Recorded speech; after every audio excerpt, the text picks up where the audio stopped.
The planet Viridian-Prime was not just a world, it was a single, breathing entity.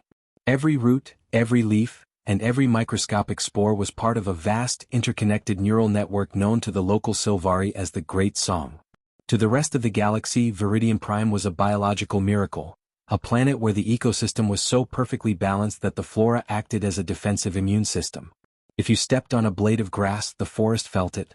If you cut a branch, the jungle screamed. And if you tried to invade, the planet itself would eat you. For centuries, the Sylvari lived in harmony with this living god. They were a peaceful, telepathic species who didn't use technology because the forest provided everything they needed. Weapons grew on trees, medicine flowed from the vines. When the first human scouts arrived, the Sylvari offered them a warning, not through words, but through a shared mental vision of the forest's wrath. They showed the humans the bones of previous explorers, Caloran warriors crushed by rapid-growth vines, and Zalari scientists choked by neurotoxic pollen. The message was clear: this world is alive and it does not want you here. The humans looked at the visions, they looked at the trees that were 3,000 feet tall, and they looked at the bioluminescent essence flowing through the roots, a substance more energy-dense than refined antimatter. They didn't feel fear. They didn't feel wonder. They felt a sense of industrial opportunity. Captain Elias Thorne, the director of the Soul Extraction Corps, stood on the observation deck of the Vanguard, looking down at the endless green canopy. Beside him, High Priestess Liana of the Sylvari stood in chains, her mind reeling from the static of the human ship. To her, the human vessel was a tomb of cold iron and dead air. She could no longer hear the great song. She only heard the low, grinding hum of human engines. "You do not understand, Captain," Liana whispered, her eyes weeping green sap. "The forest is not a place.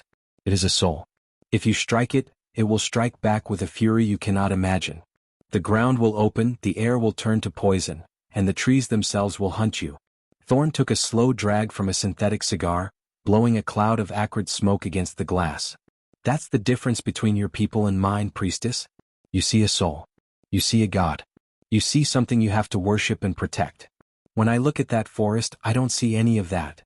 He turned to her, his eyes cold and filled with the calculation of a man who measured the universe in tons and liters.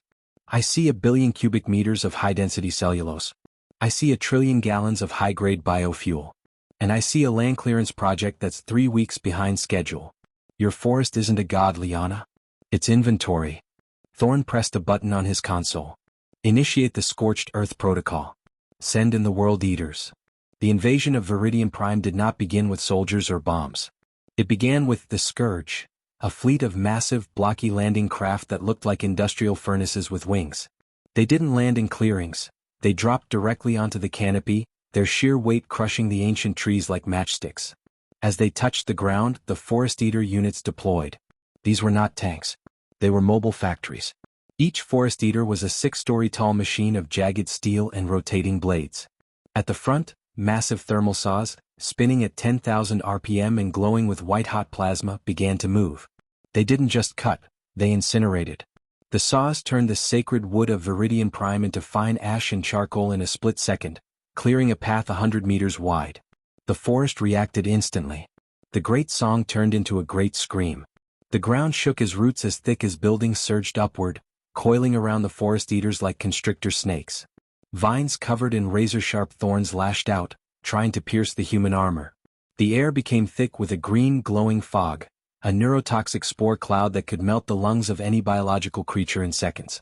But the humans had spent the last year preparing for a biological enemy. The Forest Eaters weren't biological. They were vacuum-sealed, lead-lined, and powered by cold fusion cores. The vines hit the steel and found nothing to grip. The thermal saws simply hummed louder, the plasma edges slicing through the living wood as if it were air. Every time a root tried to crush a machine, the Forest Eater's internal temperature regulators would spike, venting superheated steam and fire that turned the moist vegetation into brittle tinder. Behind the machines came the clearance squads. These were humans in heavy, soot-stained hazard suits, carrying industrial-strength flamethrowers and defoliant cannons. They weren't fighting a war, they were doing yard work. They sprayed a chemical cocktail of acids and salts, a salting of the earth, that didn't just kill the plants but destroyed the neural network in the soil. They were systematically lobotomizing the planet. "They are killing the world." Liana screamed on the bridge, her body convulsing as she felt the death of every tree. "The song, it is fading. You are murderers. You are monsters.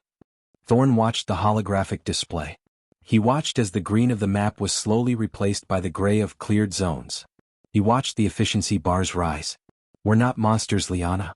We're just the most efficient consumers the galaxy has ever seen. Your forest is the apex of biological evolution? Fine. But we are the apex of industrial evolution. And in the history of the universe, the machine always wins against the leaf.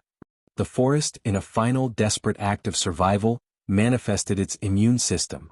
From the heart of the great tree, the neural hub of the planet, emerged the protectors. These were massive quadrupedal beasts made of living wood and obsidian hard sap, their eyes glowing with the collective intelligence of the planet. They charged the human line, their sheer mass enough to flip a forest eater. For a moment the industrial tide slowed.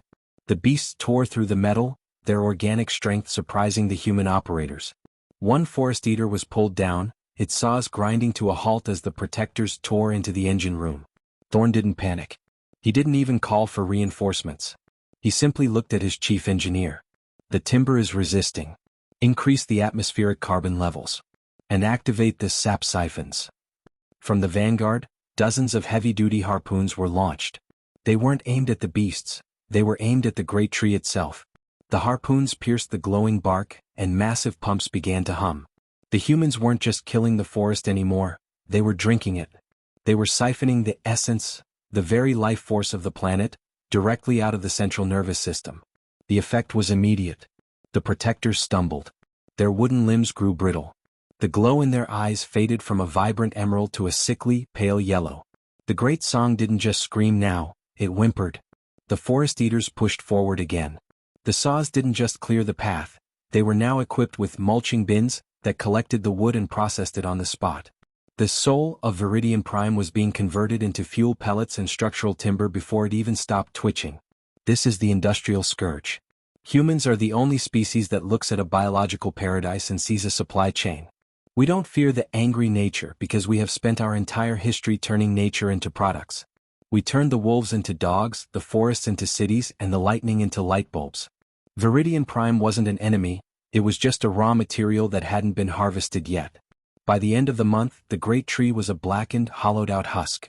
The once vibrant jungle was a sprawling landscape of stumps, ash, and industrial landing pads. The air was no longer a toxic green. It was a thick, oily black, filled with the soot of 1,000 human furnaces. Liana was brought down to the surface, her mind now a silent, echoing chamber. She looked at the stump of the great tree where Thorn was standing, a clipboard in his hand. Around them, hundreds of human cargo ships were taking off, laden with essence and timber. "It is gone," she whispered, her voice dead. "The soul of the world, you have eaten it all." Thorn checked a box on his digital pad and looked up. "Not all of it. We left the root ball for the next cycle.